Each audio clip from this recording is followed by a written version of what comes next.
Here to assess Hunter's credibility as a businessman, economist and professor of business at University of Maryland, Peter Morici. Good to see you, Peter. First, Jonathan Lee, an agent of Communist China's government as the totalitarian government controls all business in China.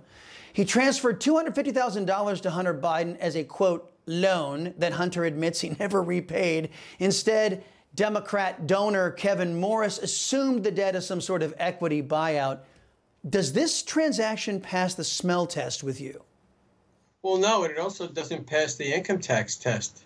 The man received money, and effectively a loan was forgiven, so that should be reportable income to the IRS. I wonder where that stands on his tax return. Well, the IRS... They don't go after Democrats, as you see. Then there's this.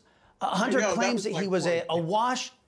Yeah. He was so awash in cash from communist China that he didn't notice some person nicknamed the big guy was about to walk away with 10% equity stake in his company. He said, quote, if I had seen it, I'm certain that I would have done is I would have picked up the phone and said, you're out of your mind.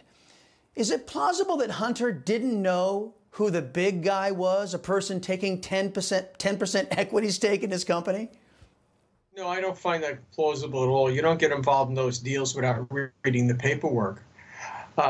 Any lawyer, any economist would pick up on that pretty quickly. It's not, the things he's saying are not plausible.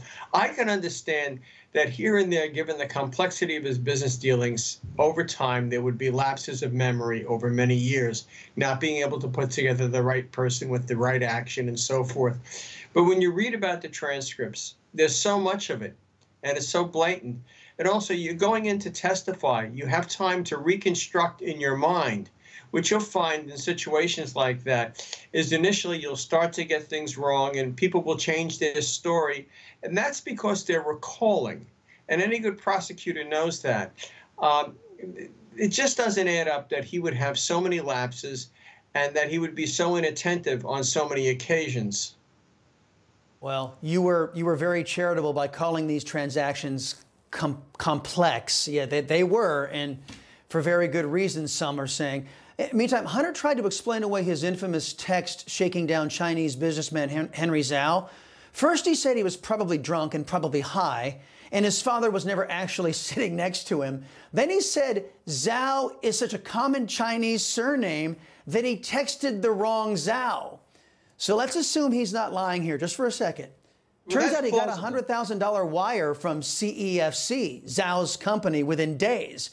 Most people are embarrassed when they send a text to the wrong person. Hunter allegedly gets $100K. Does his testimony sound credible to you? No, I mean, I can understand making the mistake with Zhao. I've had a lot of Chinese students over the years teaching in a business school, and you make mistakes like that. However, by the way, I've even texted somebody with public television in New York instead of an editor here in Washington for one of my op-eds, but same name. But a situation like this, when $100,000 comes back in the mail, then you know you texted the right person. I mean, let's face it. If I text, you owe me $100,000, or I text you and you send back $100,000, I know I got to the right person. I mean, what are the chances that randomly you pick out a Chinese name and $100,000 comes in the mail?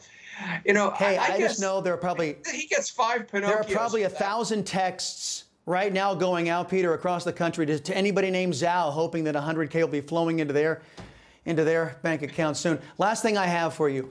President Trump was fined $355 million for allegedly violating a statute where there was no crime, no victim, no harm. Not only that, the practices he did were done by nearly every real estate developer in the country, according to a lot of experts out there. Are they gonna take away all of the buildings of all the real estate developers in New York for writing out loan applications as favorably as they could? If he did something out of line, then the banks would be complaining. You have a victimless crime here, and they're going to basically take his business and fortune away. This reminds me of Henry VIII closing the abbeys. It's just absolutely absurd. The message I get from all this is that you're nuts if you're in the real estate business in New York after this. Close your deals, move someplace. Go to Florida, go to Boca Raton where you guys are. There's plenty of deals to be done there.